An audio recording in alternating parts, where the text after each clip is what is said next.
சட்டுன்னு இந்த மாங்காய் ஊறுகாய் பண்ணிடலாம்.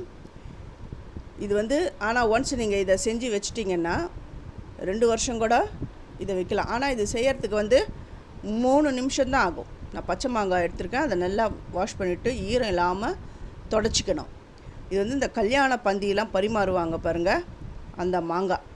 ஆனால் இதை நீங்கள் ஒன்ஸ் செஞ்சுட்டு ஈரம் படக்கூடாது, கை படாமல் 1 வாரம் அப்படியே வெயிலில் வச்சு எடுத்திங்கனாலுமே போதும். நீங்கள் கை பட்டு ஈரம்லாம் பட்டுடுதுன்னா அந்த பூச்சம் பிடிச்சிடும்.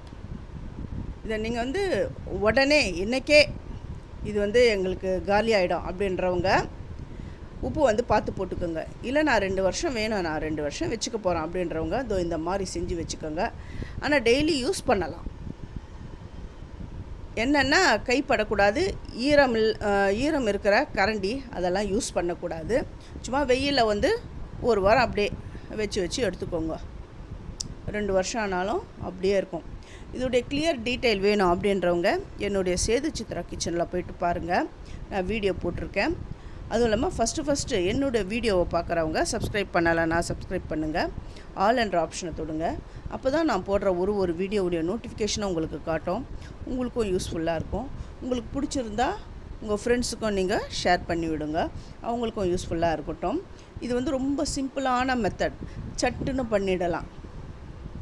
எல்லாமே போட்டு ஒன்றா கலந்துட்டு அப்புறமா வெந்தயம் கடுகை வறுத்து பொடி பண்ணி போட்டுடணும், அவ்வளவுதான். அப்புறம் நல்லெண்ணெய், இதுக்கு வந்து நல்லெண்ணெய் மஸ்ட்டு.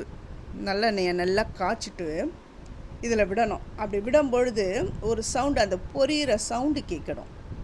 அப்போ தான் அதில் போட்டிருக்க நம்ம அந்த மிளகாய்த்தூள் எல்லாமே அந்த நல்லா குக் ஆகும்.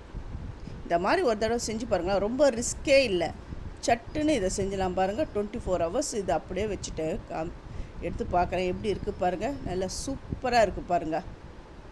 இதை வந்து சட்டுன்னு ஒரு பீங்கான் ஜாடியில் மாற்றி வச்சிடணும்.